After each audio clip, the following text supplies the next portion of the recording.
Tapos meron tayo pa cash assistance. Ang binibigay natin ngayon, 5,000. 5,000 para sa mga partially damaged na bahay at 10,000 para sa completely damaged na bahay. At 10,000 para sa completely damaged na bahay. Para meron silang magamit para makapagtayo na naman sila ulit ng bahay. Okay mga boss. Viral to ngayong video ni PBBM na napanood nyo rin na sinabi niya na magbibigay siya ng 5,000 doon sa mga bahay na hindi totally nasira at 10,000 naman doon sa totally damaged. Ito ay kanya na rin ginawa sa probinsya ng Masbate na nagbigay siya ng 5,000 doon sa mga hindi nasira totally ang bahay at 10,000 naman doon sa mga totally nasira ang bahay.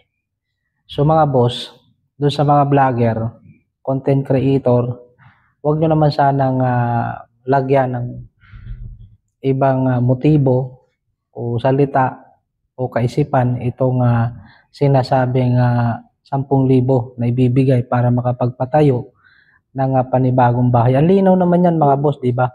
10,000 para doon sa mga nasiraan ng bahay para naman makapagpagawa ng panibagong bahay. Wala na siyang ibang binanggit pero kayo binigyan nyo ng kahulugan, no mga boss? Malay natin yung 10,000 na yan ay para doon sa bahay na nasira ng inyong baboy o kaya bahay ng inyong aso o kalapate. Baka yun yung ang ibig niyang sabihin mga boss. Wala pa yung final na sinasabi. Diba? Antayin nyo, malay nyo. Ay patayuan kayo ng bahay dyan na bago, totally. Na mas maganda pa sa mga nasira nyong bahay. Hindi yung pangunahan nyo naman kaagad. Pangit yan mga boss. Pangit yan, mantakin mo. Bigyan nyo ng kahulugan ng pangit, yung sinabing 10,000 para makapagpagawa ng bahay na wala naman siyang dinugtong kung bahay ba ng tao yun o sa hayop. Diba? Ano tayo ngayong panahon?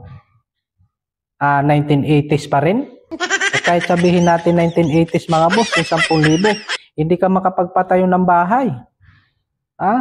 Yung 10,000 mo na yan mga boss, panahon niya ng 1960. Yan, yung 10,000 na yan, talagang malaking bahay na ang iyong maipapatayo. Common sense mga boss, kayo masyado talaga kayong marumi ang pag-iisip. Ang linaw naman para makapagpagawa kayo ng bahay.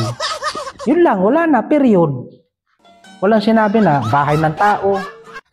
O, di ba? Kayo na lang dapat ang mag-isip kung saan aabot ang 10,000. Ibig sabihin, baka sa bahay ng baboy nyo nga yan, o sa aso nyo, sa kalapate nyo, o kung saan man. Di ba? Kaya talaga masyado kayo.